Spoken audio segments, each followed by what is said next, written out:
My adopted son called me tonight to tell me he was getting married, that my car and house were sold, and then he hung up. 7 words that dismantled 23 years in the time it takes to draw breath.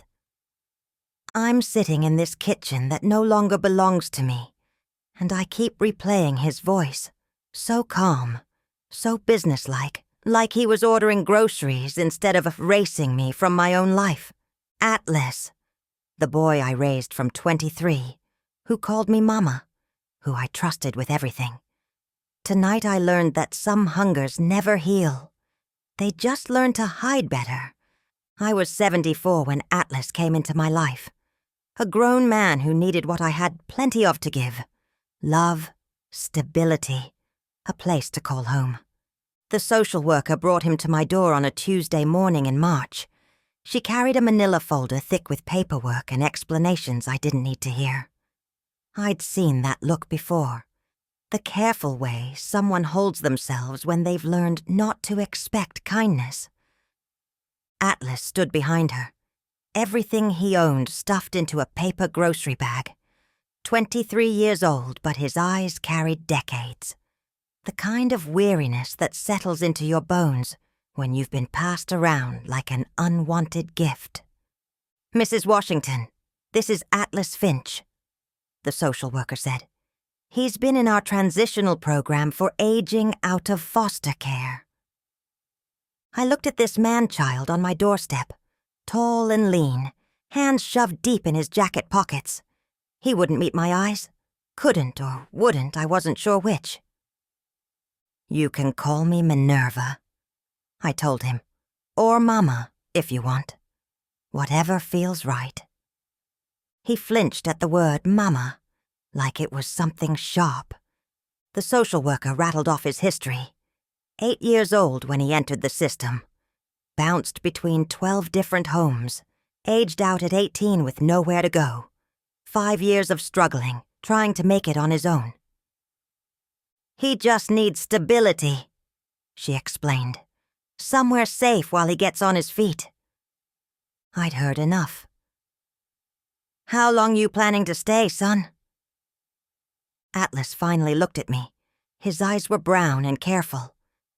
"As long as you'll have me, ma'am." "Then come on inside. Let me show you your room." The social worker left after an hour of paperwork and warnings about boundaries and expectations. Atlas stood in the middle of my living room like he was afraid to touch anything. "You hungry?" I asked. He nodded. I made him a plate of leftover pot roast and watched him eat. He held his fork like someone might take it away. Chewed slowly. Savored every bite. "When's the last time you had a home-cooked meal?" "Long time," he said. That first week he barely spoke. Would disappear into his room after dinner and emerge only for meals. I'd find him reading at the kitchen table in the early morning hours. Legal documents mostly. Real estate law. Property management. "What you studying for?" I asked one morning. "Just trying to understand how the world works," he said. "How people build things that last." I brought him coffee. He looked surprised. "You don't have to take care of me," he said. "I know I don't have to. I want to." Something shifted in his face. A wall coming down, maybe. Or maybe going up. I couldn't tell which. The second week, he started helping around the house. Fixed the loose banister I'd been meaning to get to. Painted the front porch, without being asked. When I thanked him, he just nodded. "This is what family does," I said. He stopped painting. "Family? If you want it to be." 3 months later, he called me Mama for the first time. We were working in the garden, planting roses by the front steps, white ones that would bloom every spring. "Mama," he said, testing the word. "These gonna grow tall?" "Tall as they want to," I told him, "long as we take care of them." He smiled, the first real smile I'd seen from him. "So you'll always know you're home," I said. The years that followed felt like healing. Atlas found work at a construction company. Steady pay, honest work. He'd come home tired but satisfied. We'd eat dinner together every night, talk about his day, my day, plans for the weekend. He started taking classes at the community college, business administration. "Want to understand money better," he explained. "How to build something that lasts." I was proud of him, proud of us, of what we'd built together. On his 25th birthday, I surprised him with adoption papers. "If you want," I said, "make it official." He cried, actually cried, signed those papers with shaking hands. "I love you, Mama," he said. "I love you too, son." 2 years later, he brought up the power of attorney, said he'd been thinking about my future. What would happen if I got sick, if something happened to me? "I want to take care of you the way you took care of me," he said. The lawyer explained everything, how it would give Atlas legal authority over my finances, my property, my health care decisions if I couldn't make them myself. "It's just a precaution," Atlas said. "In case." I signed without hesitation. This was my son, my boy. He'd earned my trust every day for 5 years. "We're family," I said as I handed back the papers. He squeezed my shoulder. "We're family." I thought I was protecting him, giving him the security he'd never had, the power to make decisions if I couldn't. I was signing my life away, but I didn't know that then. Then all I knew was love, trust, the quiet satisfaction of watching someone bloom under care. Atlas was 28 when things started to change. Small things at first. He'd stay out later, come home distracted, spend more time on his phone. "You meeting someone?" I asked one evening. He looked up from his phone, startled. "What?" "You seem different lately. Happier, maybe." He smiled. "Maybe I am." Her name was Serafina. He brought her home for dinner on a Sunday in October. She was beautiful in that polished way that made you aware of every rough edge in your own life. "Mrs. Washington," she said, shaking my hand. "Atlas has told me so much about you." "All good things, I hope." "Oh, yes. He says you saved his life." I liked her immediately. The way she complimented my cooking, asked about the roses, listened when I told stories about Atlas as a young man. But there was something else, something calculating in how she looked at my house, my things, like she was taking inventory. "This place has such potential," she said as I showed her around. "The bones are so solid." Atlas nodded like he was seeing our home through new eyes. That night, after she left, I found him in the kitchen with a notepad, writing numbers. "What you working on?" He quickly closed the notepad. "Just some calculations, for work." But I'd seen enough. Property values, square footage, market comparisons. "Atlas," I said, "what's going on?" He looked at me with those careful eyes, the same ones he'd had when he first arrived. "Nothing, Mama. Just thinking about the future." The future. As if I wasn't part of it. Serafina became a regular presence in our house after that first dinner. She'd arrive with takeout containers and architectural magazines, always studying something, always measuring. "Your kitchen has amazing natural light," she'd say, running her fingers along the countertops. "And this layout could be so much more efficient." Atlas would nod along, started seeing our home through her eyes instead of his own. She worked in real estate development, had opinions about everything, The outdated electrical system, the original hardwood floors that needed refinishing, the way I'd arranged the furniture. Minerva has such sentimental attachment to this place, she'd tell Atlas when she thought I couldn't hear. But sentiment doesn't pay the bills. Bills. As if I'd been struggling to pay them for 8 years. Atlas started speaking differently around her. Used words like investment and equity and market value. Our Tuesday grocery trips became less frequent. He'd bring home restaurant food instead. Serafina thinks we should eat healthier, he'd explain, setting down containers of expensive salads I didn't want. We used to cook together, side by side at the stove, talking about our days. Now he'd eat quickly while scrolling through real estate apps on his phone. Just curious about the neighborhood, he'd say when I asked. Property values are climbing. The roses started struggling that spring, not from disease or drought, from neglect.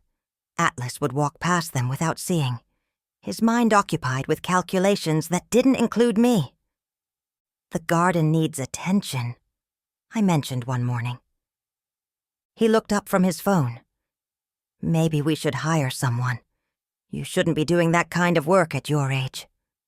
My age. As if I'd suddenly become fragile overnight. Serafina started joining us for family dinners. She'd compliment my cooking while suggesting improvements, better cuts of meat, organic vegetables, a more modern dining set.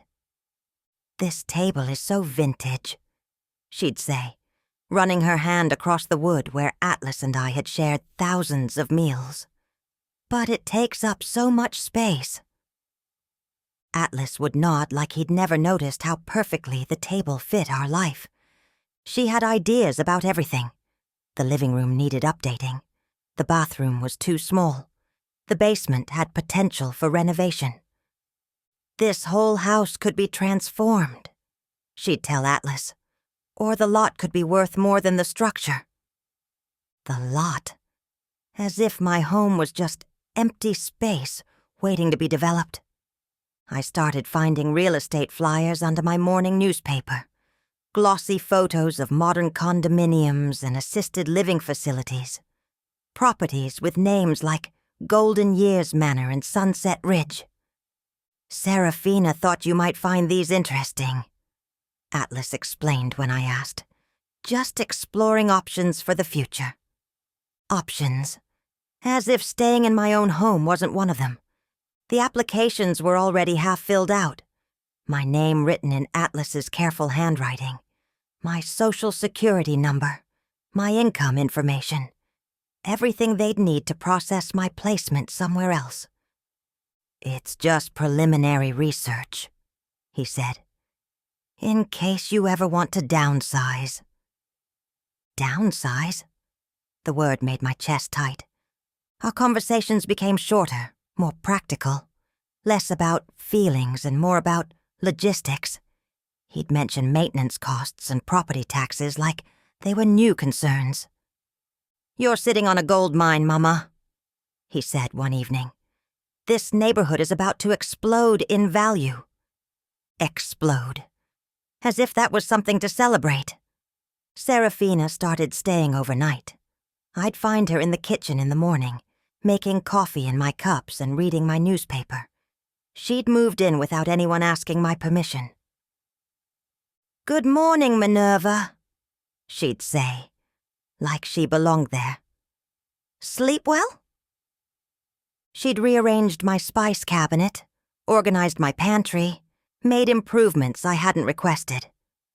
Just trying to help, she'd explain, make things more efficient. Efficient, as if my way of living was wasteful. Atlas started handling my mail, said he wanted to help me stay organized. Bills that used to come to me were redirected to him. Bank statements disappeared into his room. Just simplifying things, he'd say. Making sure nothing falls through the cracks. Nothing was falling through the cracks. I'd been managing my own life for 74 years. Phone calls started ending when I entered the room. Conversations stopped mid-sentence. I'd catch fragments about appraisals and market timing and exit strategies. "Who were you talking to?" I'd ask. "Just work stuff," Atlas would say. "Nothing important." But everything felt important when it was being hidden from me. I found boxes in the garage one afternoon, moving boxes, labeled and ready. Most were empty, but one was marked Mama's Room in Atlas's handwriting. My entire life, reduced to cardboard. "Getting ahead of things," he explained when I asked. "You know how I like to plan." Planning. As if my future was his project to manage. Serafina started talking about their wedding. Small ceremony. Just family. They'd move into a new place afterward. Start fresh. "What about this house?" I asked. They looked at each other. A silent conversation I wasn't part of. "We'll figure it out," Atlas said. But I could see they already had. The roses died in July. All of them. The white ones we'd planted together when he first called me Mama. I found them brown and brittle one morning, like they'd given up. "Should have hired that gardener," Atlas said when he saw them. As if a gardener could have saved what was dying from the inside. I started feeling like a guest in my own home. Serafina would rearrange furniture when I wasn't looking. Atlas would make decisions about repairs and improvements without consulting me.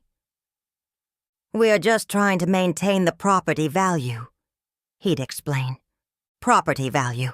As if I was just an asset to be managed. The bank called one Tuesday, said there'd been some changes to my account. New authorized users. New automatic payments I hadn't approved. Atlas handles that now," I told them. But hearing myself say it made my stomach drop.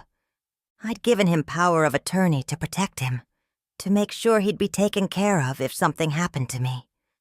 I never imagined he'd use it to take care of me whether I wanted it or not. The last family dinner we had, Serafina talked about their honeymoon plans. Europe, 3 weeks. They'd leave right after the wedding. "What about work?" I asked Atlas. "I'm taking extended leave," he said. "Might be time for a career change anyway." Career change, as if he'd found a new source of income. That night I lay in bed listening to them whisper in the next room.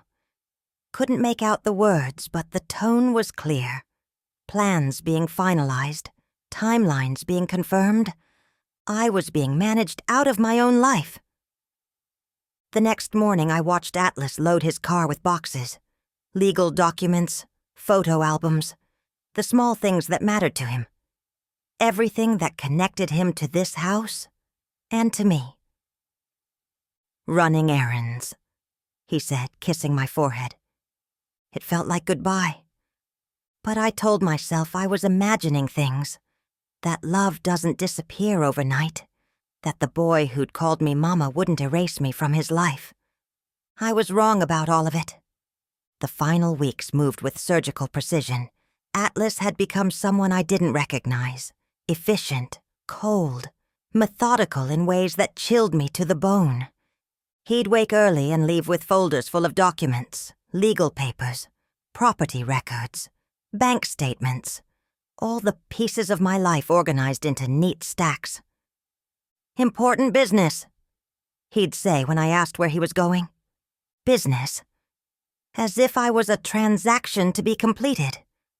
The house felt different during those last days, like it was holding its breath, waiting for something inevitable to happen.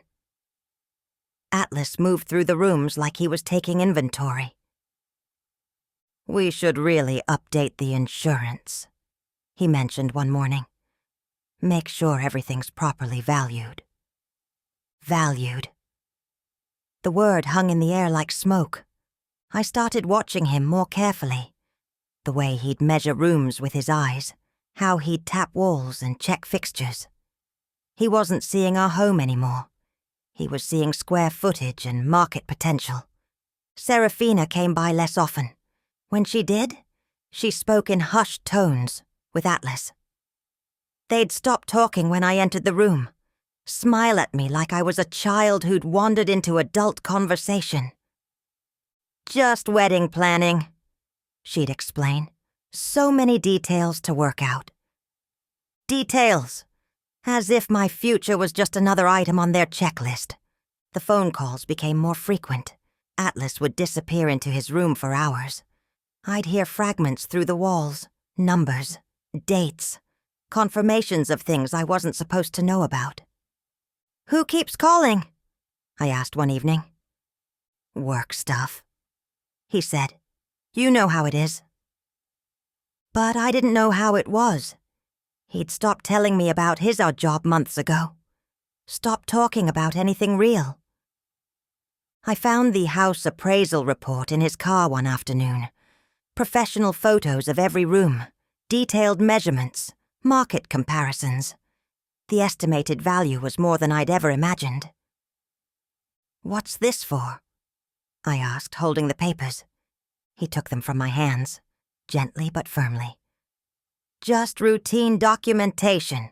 For insurance purposes." Insurance purposes. Another lie wrapped in reasonable explanation. The bank called again. More questions about account changes, automatic transfers I hadn't authorized, large deposits that didn't make sense. "Atlas is handling my finances now," I told them. "He has power of attorney." The words felt like poison in my mouth. "Are you sure about these changes, Mrs. Washington?" the banker asked. I wasn't sure about anything anymore. But I said yes anyway, because Atlas was my son, because I'd raised him to be trustworthy, because admitting the truth would mean accepting something too painful to bear. The moving company came on a Thursday. 3 men with a truck and boxes. They worked quickly and quietly, packing things I'd never agreed to pack. "Just getting ahead of things," Atlas explained when I found them in my bedroom. "Making the transition easier." Transition. As if I was going somewhere by choice. They took photo albums, important documents, jewelry that had belonged to my mother. Everything with value or meaning disappeared into boxes labeled with my name. "Where are you taking all this?" I asked. "Storage facility," Atlas said. "Just temporary. Until everything's sorted out." Sorted out, as if my life was a problem that needed solving. I tried calling my sister that evening. Haven't talked to her in months. The phone was disconnected. Not broken. Disconnected. The service had been canceled. "Probably just a mistake," Atlas said when I told him. "I'll look into it." But he never did, because it wasn't a mistake. It was another door closing behind me. The real estate agent came by the next week, a woman with bright lipstick and aggressive enthusiasm. She walked through my house like she owned it, pointing out features and flaws with equal excitement. "This is going to move fast," she told Atlas. "Properties like this don't stay on the market long." Market. As if my home was just another commodity to be sold. I stood in the kitchen while she measured and photographed and calculated. This room where I'd fed Atlas thousands of meals, where he'd done homework and paid bills and planned his future, where we'd become family. "The kitchen needs updating," she said, "but buyers love the original charm." Original charm, as if I was just part of the vintage appeal. Atlas signed papers at the kitchen table, the same table where he'd studied law books and business courses, where I'd helped him understand contracts and investments, where I'd taught him everything he was now using against me. "This is the right decision," he said without looking at me. "You'll see." But I could already see. I could see everything. The assisted living facility sent a welcome packet, glossy brochures with smiling elderly people, and activities I didn't want to do. A move-in date had been scheduled. Arrangements had been made. "Sunset Ridge is highly rated," Serafina said, flipping through the brochures. "You'll make new friends." New friends. As if I'd asked for my old life to be erased. The deposit had been paid. The room was reserved. My spot in their new world was secured, all without my signature or consent. But it didn't matter. Atlas had legal authority now. He could make decisions for me whether I agreed or not. "It's what's best for everyone," he said when I tried to protest. Everyone. As if I wasn't part of everyone anymore. My car disappeared one morning. Atlas said it was at the shop, getting detailed before the sale. But I knew I'd never see it again. Another piece of my independence stripped away. "You won't need it at Sunset Ridge," he explained. "They have transportation services." Transportation services? As if being driven around was the same as having the freedom to go where I wanted. The house felt empty, even though nothing had been removed yet, like the life had been sucked out of it. Atlas moved through the rooms like a stranger, efficient and distant, checking items off lists I'd never seen. "Almost done," he'd say when I asked about the timeline. "Just a few more details to handle." Details. As if my entire existence was just paperwork to be processed. I tried to call my old friend Martha. Her number was disconnected too. Then I realized I didn't have anyone else to call. Atlas had become my whole world, my only connection to life outside these walls. And now he was cutting that connection, severing the ties that bound us together, preparing to set me adrift in a world I didn't recognize. The final box was labeled Mama's Kitchen. Everything I'd used to feed him, to nurture him, to show him what love looked like, packed away like it had never mattered.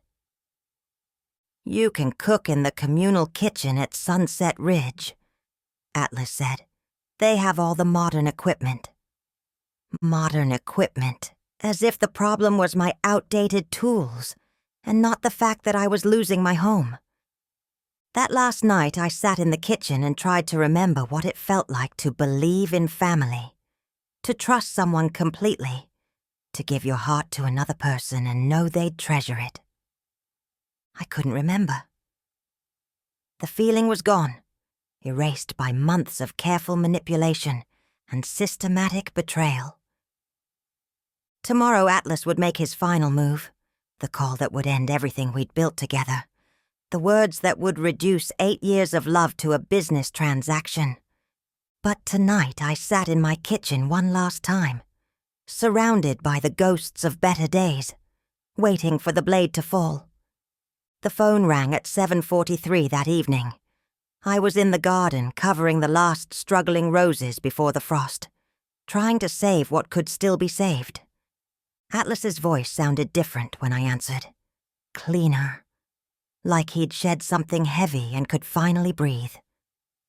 "Mama," he said, and the word felt sharp in a way it never had before. "Yes, baby? I'm getting married. Your car and house are sold. Bye." The line went dead. I stood there holding the phone, listening to the dial tone stretch longer than 8 years of morning coffee and bedtime stories. The words replayed in my head like a broken record. 7 words. That's all it took to dismantle everything we'd built together.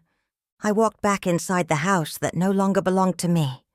My feet moved automatically through rooms that had become crime scenes. Every corner held evidence of the life I'd lived here, the love I'd poured into these walls. The kitchen table where I'd taught him to pay bills. The living room where we'd watched movies on Sunday afternoons. The hallway where family photos used to hang before they disappeared into storage boxes. All of it sold, all of it gone. I sat in my chair and tried to understand what had just happened. This boy I'd raised from 23, who'd called me Mama, who'd held my hand when I signed those papers giving him power over my life. He'd been studying me, learning my weaknesses, mapping my vulnerabilities like a general planning a siege. Every kindness I'd shown him was data. Every trust I'd given him was ammunition. Every door I'd opened in my heart was an entry point for his betrayal. The power of attorney I'd signed to protect him. He'd used it to protect himself. From me. From any legal challenge to his theft. I'd handed him the keys to my destruction and called it love. Serafina hadn't been his girlfriend. She'd been his business partner, the architect of my erasure. They'd studied my property values and my bank accounts with the same cold precision they'd studied my daily routines. The assisted living facility wasn't a safety net. It was a warehouse, a place to store me while they liquidated everything I'd worked for, everything I'd built, everything I'd given them, freely. I thought about the adoption papers I'd surprised him with on his 25th birthday. How he'd cried when he signed them, how grateful he'd seemed to finally have a family. But gratitude had an expiration date, and family was just another word for access. The roses outside were dying. Not from neglect this time, but from the approaching freeze. I hadn't covered them in time. They'd be black by morning, just like everything else beautiful in my life. I walked through the house one last time. Each room told the story of what we'd been, what I'd believed we were. The living room where he'd fallen asleep on the couch during his first week here. Too afraid to sleep in a bed that might disappear.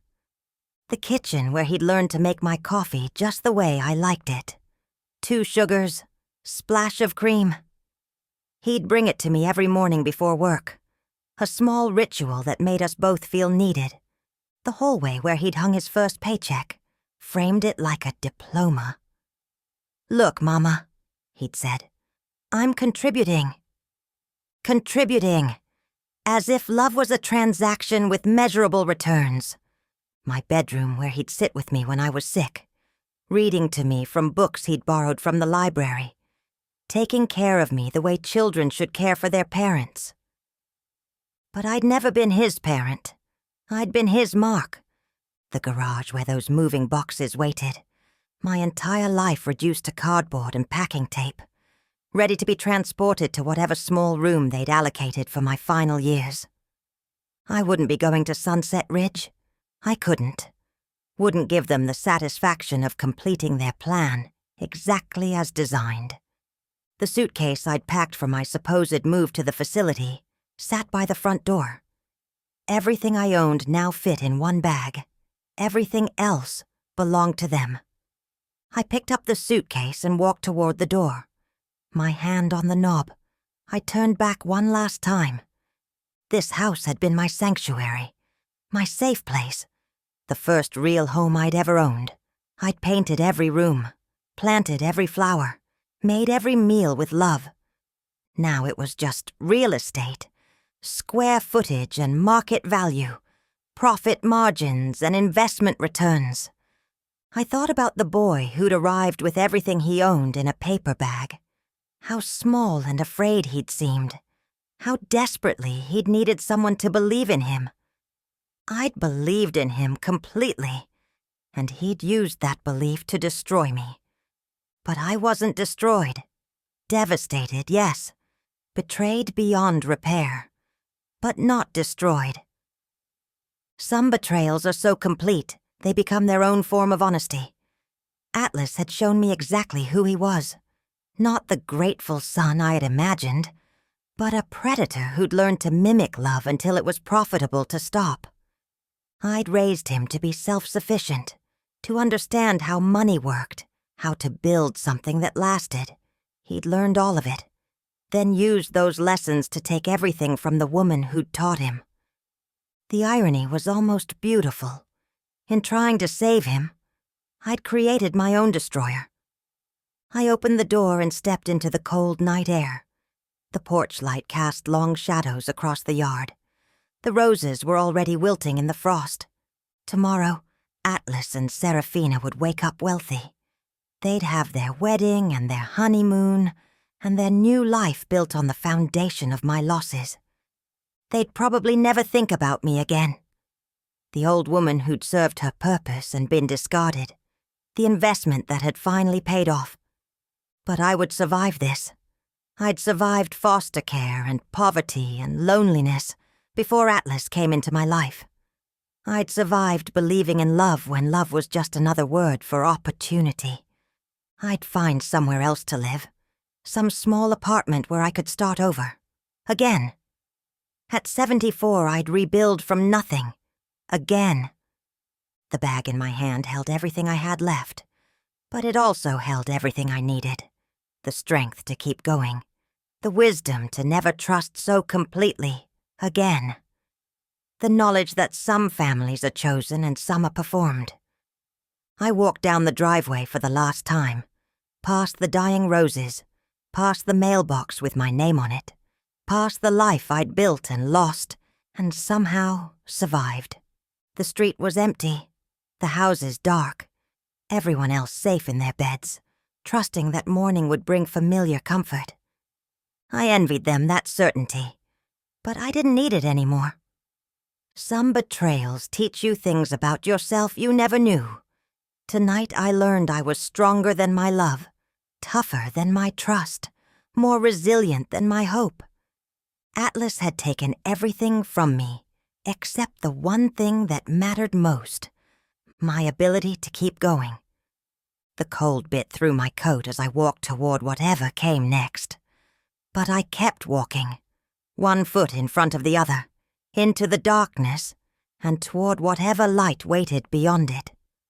Behind me the house stood empty, ready for its new owners, ready to shelter different dreams and different betrayals. I didn't look back.